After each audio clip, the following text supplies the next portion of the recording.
itu bukan di suapan pertama, kedua, ketiga, tapi terakhir. Oleh karena itu di akhir-akhir makanan yang tersisa itulah keberkahan di situ. Makanya Nabi melarang sekali untuk kita menyisakan makan. Oleh karena itu nanti kalau kita berbuka juga jangan terlalu nafsu, karena Ramadan ini memang hawa yang lebih besar. Tapi satu suap sudah langsung kenyang. Jadi di sini di akhir makanan itu yang paling istimewa. Makanya Nabi sampai selesai makan bersih seperti mencuci Rasul kalau makan. Bahkan sisa-sisanya pun dia dijilati. Karena sisa-sisa itu sisa berkah. Di luar cerita kesehatan, tapi intinya yang akhir-akhir itu lebih istimewa daripada yang awal. Begitu juga di bulan Ramadan. Di akhir-akhir Ramadan ini justru yang paling istimewa. Bahkan Lailatul Qadar pun kemungkinan besar di akhir fil ashril awakhir. Nah, ini merupakan satu pelajaran untuk kita. Kata Aisyah, karena yajtahid malah yajtahid fi ghairi. Nabi itu sangat semangat di 10 terakhir melebihi di hari-hari sebelumnya. Dan ini juga pelajaran untuk kita bahwa Nabi memang sering menyebutkan kata-kata al-ashrul awakhir, 10 terakhir. Jadi pembagian 10-10 di bulan Ramadan itu ternyata ada. Walaupun hadis yang berbicara Ramadan awwaluhu rahmah wa awsatuhu maghfirah wa akhiruhu 'idkum minan nar. Ramadan 10 hari pertama dipenuhi dengan rahmat, 10 hari kedua dipenuhi dengan ampunan, 10 hari ketiga penuh pembebas dari api neraka. Dhaif dari segi sanad. Hadis ini diriwayatkan oleh Salman Al-Farisi, diriwayatkan Imam Baihaqi. Tetapi pembagian 10-10-10 itu ma'ruf di dalam hadis sahih. Hanya penyebutan rahmat, ampunan dan pembebas itu masih terjadi khilaf dari segi sanadnya. Tapi pembagian 10 itu ada. Makanya Nabi bilang idza dakhala fil ashril awakhir. Bahkan waktu Rasulullah ditanya, ya Rasulullah, kapan kira-kira kemungkinan terjadinya Lailatul Qadar? Rasulullah SAW mengatakan iltamisu fil ashril awakhir. Carilah di 10 terakhir. Berarti memang terkenal pembagian 10-10 di bulan Ramadan. Hanya saja lafaz rahmat, maghfirah dan ampunan di situ yang terjadi khilaf dari segi sanad. Intinya Rasulullah SAW di 10 terakhir itu bersemangat. Semangatnya bagaimana? Ada cerita lain dari Aisyah dalam Bukhari Muslim juga. Karena Nabi sallallahu alaihi wasallam idza dakhala fil ashril awakhir ahya lailahu wa aiqadha ahlahu wa shadda mizarahu. Rawahu Bukhari Muslim. Dari Aisyah, Rasulullah SAW diceritakan oleh Aisyah, Nabi Muhammad SAW idza dakhala fil ashril awakhir, apabila dia memasuki 10 terakhir, seperti saat ini kita berada di 10 terakhir, bahkan ini hari sudah keberapa ini, malam keberapa? 23. Ini sudah masuk 10 terakhir. Maka Nabi ahya lailahu, menghidupkan malamnya. Di situ ahya lailahu bukan berarti Nabi tidak tidur, tapi aghlab, aksar, dia lebih banyak meleknya daripada tidurnya kalau sudah 10 terakhir. Dan ini merupakan satu qudwah hasanah dari Rasul sallallahu alaihi wasallam. Kemudian kenapa kok malamnya? Iya, kalau siang biasa-biasa saja. Bahkan tidak apa-apa, istilahnya siang itu kita tidur banyakkan dikit supaya malamnya lebih lebih kuat bangunnya. Kenapa? Karena memang 10 terakhir ini istimewa dilihat dari malamnya. Kalau siangnya sama dengan hari-hari pertama. Oleh karena itu Ibnu Taimiyah pernah membahas berkaitan dengan mulia mana 10 hari pertama bulan Dzulhijjah dengan 10 hari terakhir di 10 Ramadan. Karena selama setahun itu ada 10 hari yang sangat istimewa. Yang pertama 10 hari pertama bulan Dzulhijjah dan 10 hari terakhir bulan Ramadan. Waktu itu ada yang mengatakan, kata para ulama, ada yang mengatakan 10 hari terakhir Ramadan lebih afdal. Tapi banyak juga yang mengatakan 10 hari pertama bulan Dzulhijjah lebih afdal. Tetapi yang bagus itu pendapat yang membagi dua. Pendapat pertama, kalau dari segi siangnya afdal 10 hari pertama bulan Dzulhijjah. Lebih afdal daripada 10 hari terakhir Ramadan. Kenapa? Karena 10 hari pertama juga ada puasa. kita dianjurkan tuh tanggal 1, 2, 3, 4 sampai 9 Dzulhijjah. Bahkan di hari ke-9-nya itu lebih baik daripada dapat menghapuskan dosa yukaffiru sanatain hasanat alladzi qabla hasanat alladzi ba'da, yaitu menghapuskan dosa 2 tahun. Satu hari bulan Dzulhijjah tanggal 9 saat wukuf di padang Arafah. Tanggal 10-nya lebaran. Sama dengan kita 10 hari pertama siangnya ada puasa, 10 terakhirnya lebaran. Lebaran Idul Adha lebih afdal daripada Idul Fitri. Karena di situ makanya takbirnya lebih banyak. Setelah lebaran masih ada ayyamut tasyrik. Takbirnya lebih banyak. Kita hanya sampai khutbah turun selesai. Tidak ada lagi khutbah. Tidak ada lagi takbir. Berarti itu lebih afdal. Sedekah ada juga. Kita ada zakat fitri. Jangan lupa kita siapkan harus mengeluarkan zakat fitri. Faradallah Rasulullah SAW zakat al-fitri. Rasul memerintahkan, mewajibkan kepada kita untuk mengeluarkan zakat fitri. Setiap kita, likulli muslimin minal abdi wal hurri wal dzakari wal untha, semua disebutin. Pokoknya yang masih hidup takbiran, mereka wajib harus mengeluarkan Bahkan kalau seandainya baru lahir masih sholat Idul Fitri, mengeluarkan zakat. Berarti ada sedekah. Idul Adha juga ada sedekah, lebih gede lagi. Kambing, kurban, lebih gede lagi. Makanya siangnya kata ulama lebih afdal 10 hari pertama bulan Dzulhijjah. Tetapi kalau malam tidak. Malam yang paling afdal adalah sebelum terakhir bulan Ramadan. Kenapa? Karena ada Lailatul Qadar, karena ada Qiyamul Lail, karena ada bacaan dzikir, begitu banyak ibadah di 10 terakhir. Makanya kalau kita giatnya cuma siang doang tapi malam enggak, berarti salah. Yang benar itu Qiyamul Lail, menghidupkan malamnya. Seperti malam ini agak begadang deh, tapi begadangnya jangan mencatur, kerambol, dagangnya nunggu begadangnya itu Qiyamul Lail, sholat, baca Quran, zikir, tasbih, tahmid, atau sedekah. Gak apa-apa. Ada orang sedekah itu di waktu malam. Bahkan salaf dulu kebanyakan sedekahnya di waktu malam. Karena sedekah malam itu lebih sir. Karena memang Allah mengatakan in tubdus sadaqat fa ni'mahi wa in tukhfuha wa tutuhal fuqara fa huwa khairul lakum. Kalau kau sedekah terang-terangan itu bagus. Tapi sedekah sembunyi-sembunyi itu lebih baik.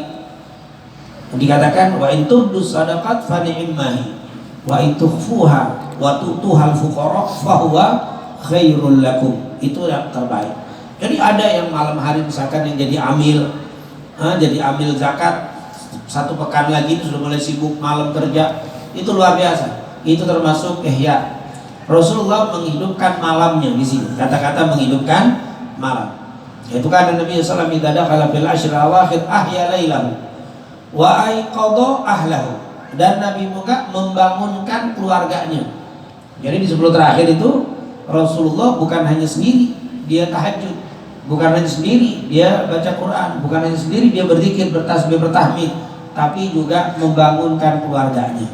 Jadi yang sudah punya istri, ajak istrinya untuk beribadah kepada Allah di malam hari. Yang punya anak, ajak anaknya. Al-Imam Sufyan ibn Thawri mengatakan, yaitu Sufyan al-Thawri ini salah satu guru daripada Imam Bukhari, dianjurkan untuk membangunkan keluarganya jika mereka memiliki kemampuan. Tapi kalau memang keluarga kita, anak kita sekolah mungkin tidak bisa lain. Tapi kalau dia bisa, diajak. Karena memang mengikuti karena Nabi sallallahu alaihi wasallam ahya lailahu wa aiqadha ahla.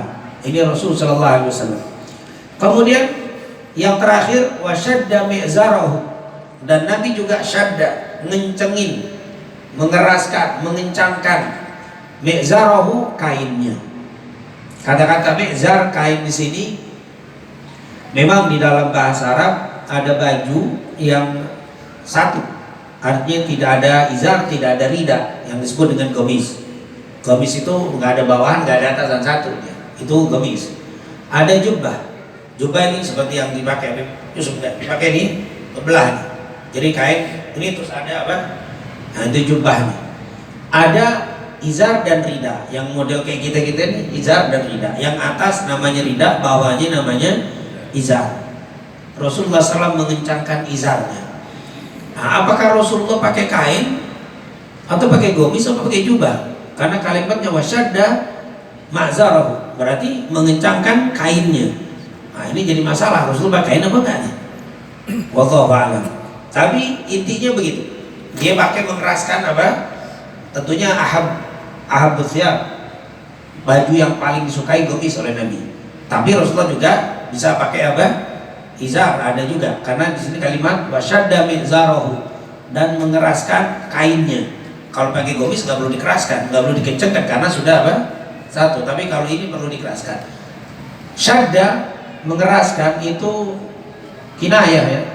Ini kalau bahasa ahli sunnah ada yang namanya, kalau kita belajar Quran misalkan ada arti, terjemah, ada namanya tafsir, ada namanya ta'wil. Nah jadi waktu membahas ini dia bilang mentakwil, ditakwil katanya. Karena kalau orang yang tidak percaya dengan takwil berarti ngencengin kain doang maksudnya. Padahal itu ada maksud. Jadi mengencangkan kain itu bukan lafzi, bukan secara apa? Harfiah ngencengin kain. Maksudnya adalah menambah semangat di dalam beribadah. Ini yang pertama. Yang kedua, i'tazala nisa'ahu. Beliau menjauhi istrinya. Artinya di 10 terakhir Rasulullah itu tidak berhubungan lagi dengan istrinya. Dia i'tazal, dia menjauhi istrinya. Ngapain? Ya'taqifu. Beliau apa? Beriktikaf fil masjid. Jadi Rasulullah kalau 10 terakhir menjauhi istrinya dengan iktikaf di masjid. Tentunya bukan berarti tidak boleh berhubungan dengan istri di 10 terakhir.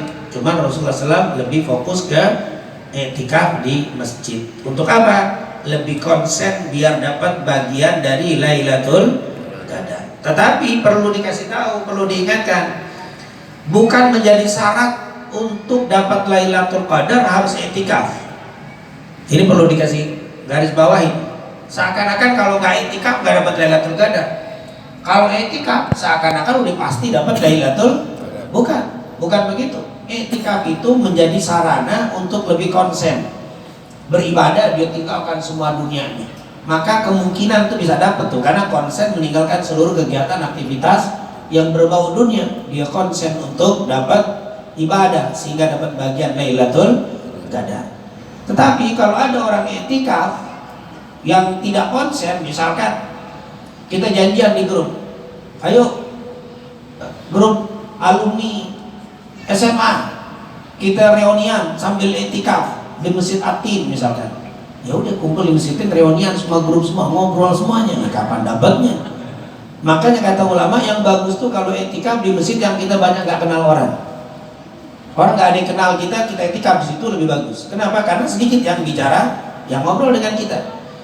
Ada juga yang iktikaf nyari masjid yang karpetnya empuk, AC-nya dingin, bawa bantal yang model nempel langsung nggak bisa ngangkat lagi. Cari posisi di pojok. Udah habis sholat subuh, orang ada taklim baca Quran di pojok tidur. Dohor sholat jamaah lagi, orang baca Quran ditidur lagi. Ini kesempatan pindah rumah ber-AC nih, di rumahnya tidak ber-AC dia. Jadi cari ruangan, cari mesin-mesin yang bagus yang kayak begitu. Nah ini jangan-jangan di rumah akan lebih dapat kemungkinan dapat Lailatul Qadar. Makanya Al-Imam Ad-Dhahhak pernah ditanya, wahai Imam, apakah mungkin wanita yang sedang haid atau sedang nifas atau orang yang musafir sedang mudik dapat Lailatul Qadar? Kata Imam Dhahhak, tentu dapat. Kata Imam Dhahhak, tidak setiap orang yang mau dapat Lailatul Qadar harus iktikaf. Boleh jadi yang lagi haid dapat, karena di waktu haid dia tidak puasa, dia tidak sholat, tapi dia berzikir, membaca istighfar, apalagi baca wirid yang dikasih Rasul sallallahu alaihi wasallam sebagaimana diriwayatkan oleh Abu Dawud dan Tirmidzi dari Aisyah. Ya Rasulullah, itu waktu Aisyah nanya sama Rasul, ya Rasulullah, madza aqulu idza ra'aitu atau idza wafaqtu Lailatul Qadri? Ya Rasulullah, madza aqul, apa yang harus saya baca? Idza ra'aitu, dalam riwayat idza wafaqtu, kalau saya melihat atau saya bertemu dengan apa? Lailatul Qadri, dengan malam Lailatul Qadar. Ini menunjukkan bahwa Lailatul Qadar itu ada bisa dilihat. Karena dia bilang begitu kata Aisyah, madza aqulu idza ra'aitu ay idza wafaqtu. Berarti kata ulama bisa dilihat tuh tanda-tanda Lailatul Qadar. Tapi bukan setiap orang. Model kelas-kelas kita mah susah ada melihat Lailatul Qadar. Makanya kata Imam Ahmad bin Ali bin Hajar Al-Asqalani, jangan nyari Lailatul Qadar, ibadah aja. Karena kalau antum nyari model muka-muka gak dapet nih model begini. Nyari tandanya susah. Yang dapet tuh orang-orang apa? Yang khusus tuh, yang istimewa. Tapi insya Allah orang-orang khusus semua di sini. Semua lagi pada puasa kan? Insya Allah orang-orang khusus nih. Kita nggak tahu. Karena kadang-kadang wali mastur lebih banyak dari wali masyhur. Ya jangan wali semua tapi mastur semua insya Allah. Nah ternyata orang-orang yang khusus tuh bisa melihat, tapi yang umum tuh susah. Adapun hadis yang menyebutkan tanda-tanda Lailatul Qadar semuanya dhaif. Tapi ada yang sahih satu, ada tuh dua.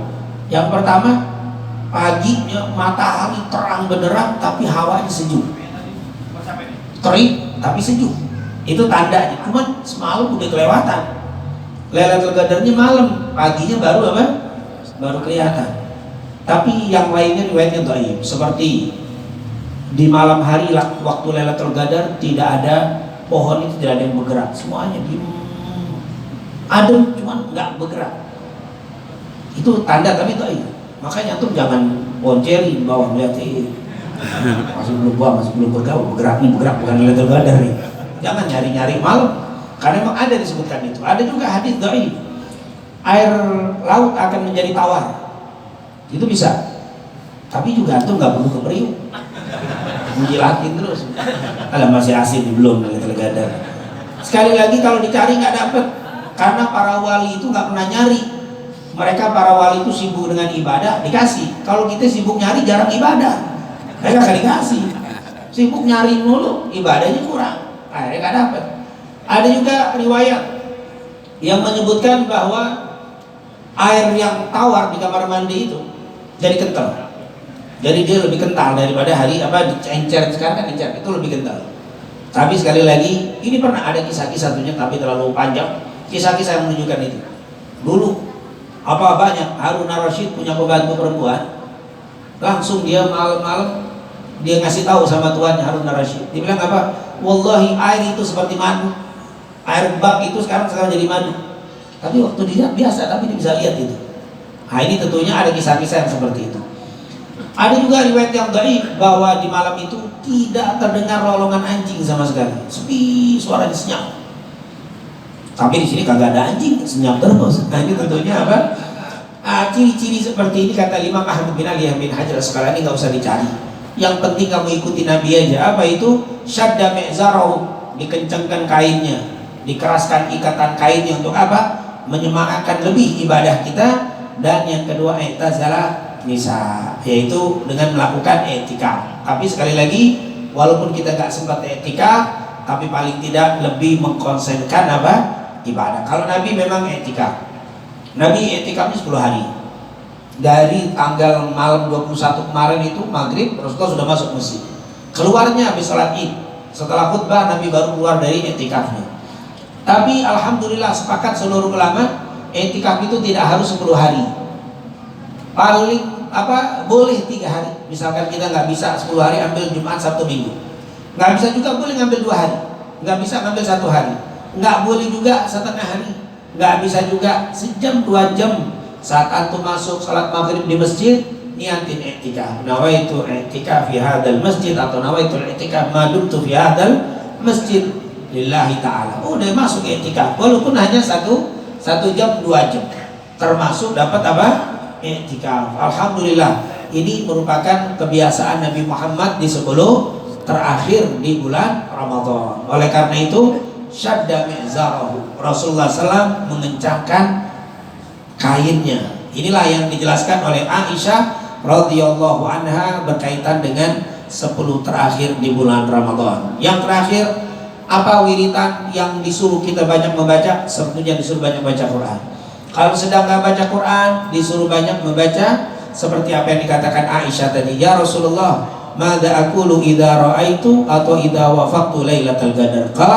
Quli, kata Rasulullah, ucapkanlah Allahumma innaka afuwun karimun tuhibbul afwa fa'fu anni.